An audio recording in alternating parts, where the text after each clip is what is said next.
We're going to return to our panel to discuss these issues, whether or not 9/11 was unavoidable. Still, we wonder, after such a supported and supposed failure, shouldn't anyone be held accountable? First of all, I want to introduce John Prados. He's a journalist and an author. His work appears regularly in one of the nation's great old journals on military affairs, the Bulletin of the Atomic Scientist. Welcome, John. Carl Schwartz is a principal in global access and a former high-level consultant to the Republican Party. Arkansas Republicans once asked him to run for governor against Bill Clinton, and more recently, he's been researching the background reasons for the removal of the Taliban. Carl Schwartz. Welcome, Carl.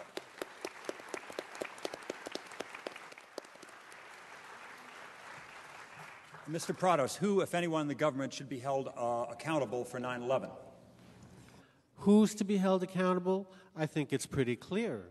The President of the United States, George W. Bush, who failed to exert leadership at a key moment in the nation's history. The Vice President of the United States, Richard Cheney, who was in charge of a committee to deal with the terrorism issue and wouldn't meet with it before September the 11th happened. Attorney General of the United States, John Ashcroft, who cut money out of the terrorism budget the day before September 11th. The National Security Advisor, Condoleezza Rice, and her deputy, Stephen Hadley, who held back the plan to do anything about al-Qaeda for 9 months during the months that something could have been happened. The Federal Bureau of Investigation, which muffed its investigation of what was going on in terrorist circles in the United States. The Central Intelligence Agency, who failed to appreciate everything that was going on, even though George Tenet was running around with his hair on fire. There's a lot more I could talk about, but I think we've got little time here, so I'm going to pass it along. There's somebody I want to hear from, and thank you, John. That was quite eloquent.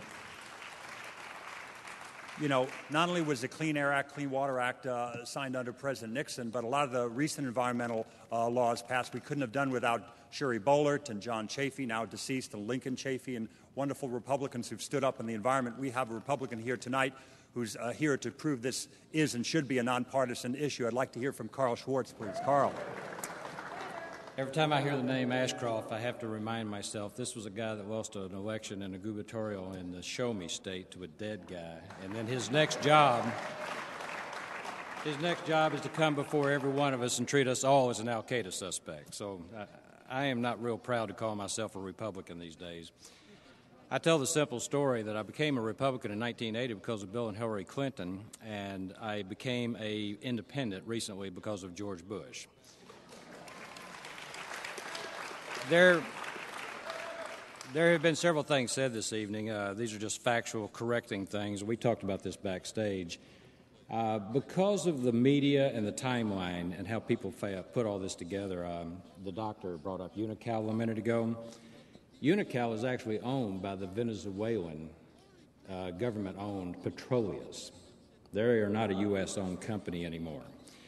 If you know anything about the pegging of the dollar to oil and the pegging of the dollar to the euro, there's only 2 companies on the face of this planet that have done that. One is Iraq. You can see what happened to them. And the other one was Venezuela. And you can pretty well come to a conclusion there's been quite a bit of interference in Venezuela as to what to do about their pegging to the dollar. We've tried to stomp Chavez to death politically down there. To address Sibel Evans, that came up in the clip a minute ago, I interviewed Sibel Evans for a book that I wrote, and everybody thinks it's got a cute name to it, and I didn't even name it. It's titled One-Way Ticket to Crawford, Texas.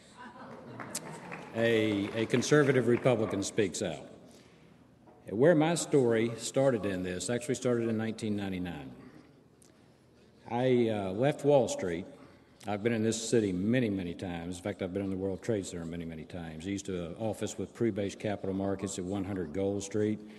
Then we all moved with Smith Barney, and we went up here at 1345 Avenue of the Americas. And when Smith Barney moved down to Greenwich, 380 Greenwich, that's when I left the company and preferred to do something else with my life other than travel 500,000 to 1 million miles a year. But one of the things that I did was I went with UUNet. I saw telecom and AP-centrics as something that was interesting, possibly profitable if you did it right. And I met a company in November of 1999 at a telecom conference. In the book, The Forbidden Truth, there's the Broussard book, Bin Laden, The Forbidden Truth. They disclosed that Brightest Corporation, excuse me, had actually signed a contract with Turkmenistan and with Pakistan to build the Trans-Afghanistan pipeline. Now, they were not able to ferret out the information I was, and I did this face-to-face. Excuse me, I am having problems with my voice.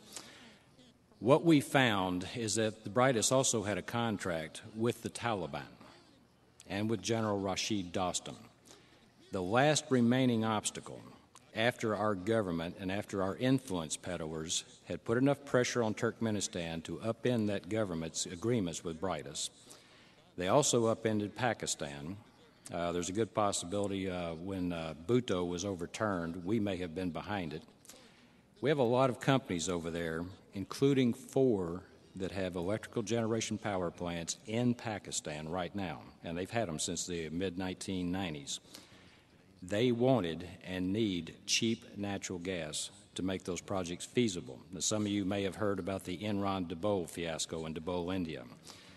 That is not a feasible project because of the cost of the natural gas is too high. They proceeded anyway. We lost $1 billion in U.S. government guarantees. But the thing that stuck out to me the most is we found that this is a bipartisan problem. It's on both sides of the aisle, and that's why I finally decided to stand up and tell everything I knew. We actually know that there are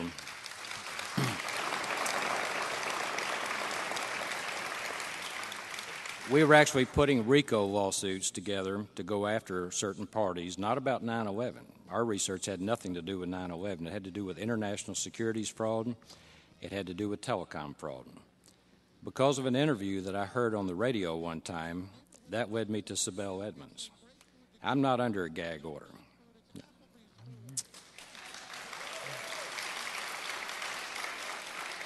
I wanted to compare names. I wanted to compare trails, what we call rabbit trails. When you're investigating, these people will throw everything out in front of you they can to keep from getting caught. Sometimes you have to wade through 10, 15, or 20 shell corporations just to find out who the true owner of something is.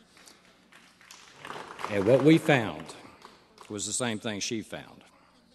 And she confirmed it in a conversation with me just about the time they were putting the lid on her. She found drug trafficking, money laundering, she found foreign names, and she found American names in the financing of 9/11. Now, what she found had nothing to do with counterterrorism. I even quote in my book, sometimes it pays, Dick, did you check your 6? Did you check at 3, 9, and 12 to see if they were sitting right across the table or standing right next to you? What they found inside the FBI actually came from ongoing drug investigations dating back to 1998. And I heard the other day, just a minute ago, Mr. Thompson brought up Argentina. The company that had the contract with the Taliban is Brightest Corporation. They are from Argentina. On September 9, 2003, they won a lawsuit in our Fifth Circuit Court of Appeals. They had been tied up in the Texas courts since 1996. They won $500 million in a judgment for interference of contract in Turkmenistan. The only remaining thing was to take the Taliban and Brightest out.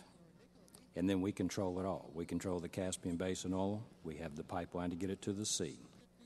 The oil and gas in the Caspian Basin, in current dollars, is worth somewhere between $11 and $12 trillion.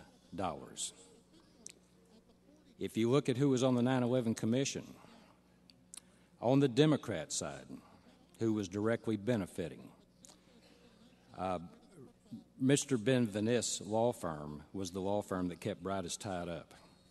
They're also the law firm that lost the lawsuit when it went to the Supreme Court and the Fifth Circuit. They kept them tied up at least from 1998.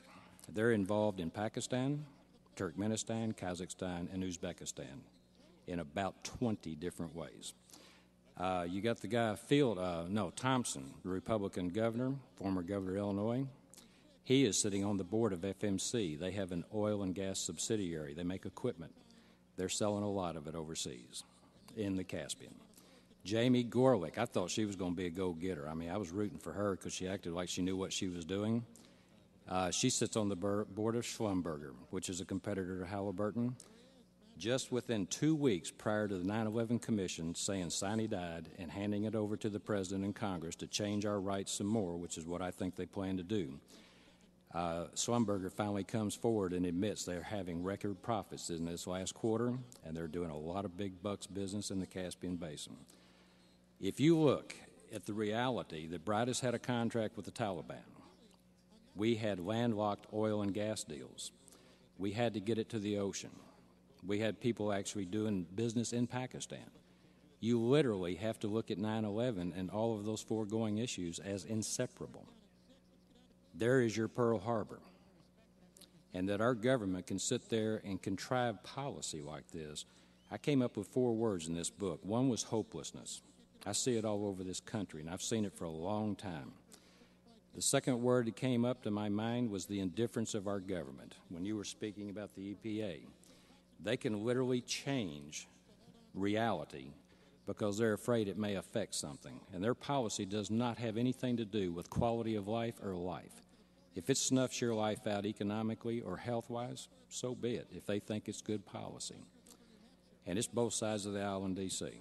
I call them financial terrorists. I don't know what you would call them.